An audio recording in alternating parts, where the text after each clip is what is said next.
Vegas and back and forth. William Vasquez was wanted for as many as 20 homicides. 2 of those date back to 2002 when he shot several people at a party at the Moose Lodge in Santa Monica. The FBI found him hiding in this apartment building in the Rampart area. He was hanging outside of a window on the 4th story, like Spider-Man, outside the ledge about this wide. Vasquez, a member of the notorious 18th Street Gang, was extremely violent. And when we searched him, we found a weapon in his waistband and pocket full of ammunition. And he told us, he said, you guys are lucky. I was afraid of heights. He said, otherwise I would have shot it out with you. In this episode, I'm going to detail William Vasquez, a.k.a. Crook, who was an active member of the 18th Streets in the early 2000s, putting in a lot of work during that time period. It is said he can have up to 20-something bodies from rival Serrano gangs and blood gangs, which he has a lot of tattoos dissing both. On March 5, 2005, police and paramedics responded to reports of a shooting at the Moose Lounge, where they found bodies of Hector Bonilla and Jonathan Hernandez. They had both been shot multiple times, in total 25 times. Jonathan shot 17 times, and Hector shot 8. In the Moose Lodge incident, it was so many witnesses that I'm only going to mention key witnesses. Imelda Martinez will be a witness in this case. It was her brother's Ruben's birthday party being held at the Moose Lodge. Martinez said William wore all red that night and was the only one who dressed casual. As the shooting started, she told detectives she dropped to the ground and she could see a red shirt and a gun firing. Diana Estrada said she seen 4 or 5 men fighting, the aftermath leading to 2 men shooting a man that was on the floor. She said the man in red stood out the most because he didn't stop shooting. Her boyfriend will be a bystander who was shot in the leg. Ramon Mendoza helped the DJ and was on the stage the most of the night. He noticed 3 men beating on one person till he fell to the ground. He seen another man who had a chair raised rush to help the man on the ground. He next seen one of the 3 inflicting the beating take out a gun and shoot the man with a chair, dropping him to the floor. A second man in the group of 3 shot the man on the floor as well. The first shooter came back and finished both men off as they laid on the floor. He next began to shoot at Ramon as he watched from the stage. He ducked and wasn't injured or hit. Ramon would identify William as starting the fight and being one of the shooters. A month later, police interviewed Kristen Solares, who was in custody at the time for a murder. He admitted that him and 2 victims were members of the 17th Street Gang of Santa Monica. He was at the party at the time. He saw Hernandez and Bonilla both laying dead on the floor.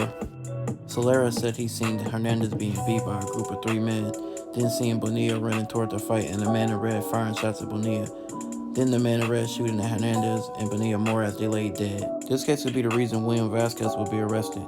This crime will lead back to other crimes he committed that I'm going into detail now. January 22nd, 2002, a backyard party was thrown. Cesar Navarro was a guest at the party. He knew the victim, Alex Haro. Cesar noticed 2 men approach another man and one yelled, "Fuck Caca City," which is a diss towards Culver City 13. Alex Haro rushed over to protect the man and punched the aggressor. The aggressor will pull out his gun and shoot Alex. Alex will be shot 3 times, 2 in the chest and 1 in the back of the head. No one would fully identify or corroborate at the time. Vasquez will be charged later for this crime. January 26, 2003. Lisa Brasino will often frequent an apartment where drugs and alcohol will be around. 3 other women and 3 other men were there in the apartment when the crime happened. One of the men sat at a window in the apartment looking at a helicopter that was floating above. He soon pulled out his 2 guns because he thought someone called the police, Brasino said. He began to point his guns at everyone and would shoot Donnell Kipp in the arm. He then forced a ride by gunpoint and was dropped off at a location. Lisa Brasino and everyone else would not cooperate out of fear. December 3rd, 2003. Mark Brown was standing outside his home in the Rolling 20 Bloods area, which he is from. He noticed a man jogging towards him. Brown would look down for a second and then look back up and seen a gun in his face. Brown threw his hands up at first, then grabbed for the gunman's wrist. They both struggled for the gun. Then the gunman shot, hitting Brown in the arm. Both men fell and the gun hit the ground. The gunman retrieved the gun and began firing. Brown dove under a car and the gunman yelled, "Fuck slobs," a diss to Bloods. Neighbors would come outside and the gunman would run away. In October of 2005, William Vasquez would be identified for this crime. On the same day, December 3rd, 2003, the same day as the Mark Brown incident, Kevin Walton was found a half a mile away from where Mark Brown was shot. 2 minutes after Mark Brown was shooting was called in, Kevin Walton's shooting was. Walton will be shot 3 times, 1 to the jaw, one to his neck, and one to his knee, and he would die. The last case William Vasquez would be convicted of happened on September 23, 2005. Raimundo Ortiz attended a party. He left the party to urinate, accompanied by his friend Santiago. A black SUV soon pulled up and asked a man named Jesse, who was standing nearby, where was he from. He responded, Santa Monica. The SUV would drive away, and a short time later, a person came running in their direction, firing a weapon.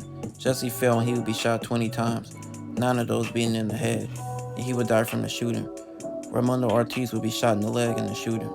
After a 3-year run, William Vasquez was charged with 5 counts of first-degree murder, 8 counts of premeditated murder, and 7 counts of discharging a firearm causing great bodily injury. He missed the death penalty by only 2 votes. For his crimes, William Vasquez will receive 5 terms of life without parole and 140 years to life plus 16 years. This concludes this episode. Don't forget to like, comment, and subscribe for more. If you haven't already, check out my previous videos.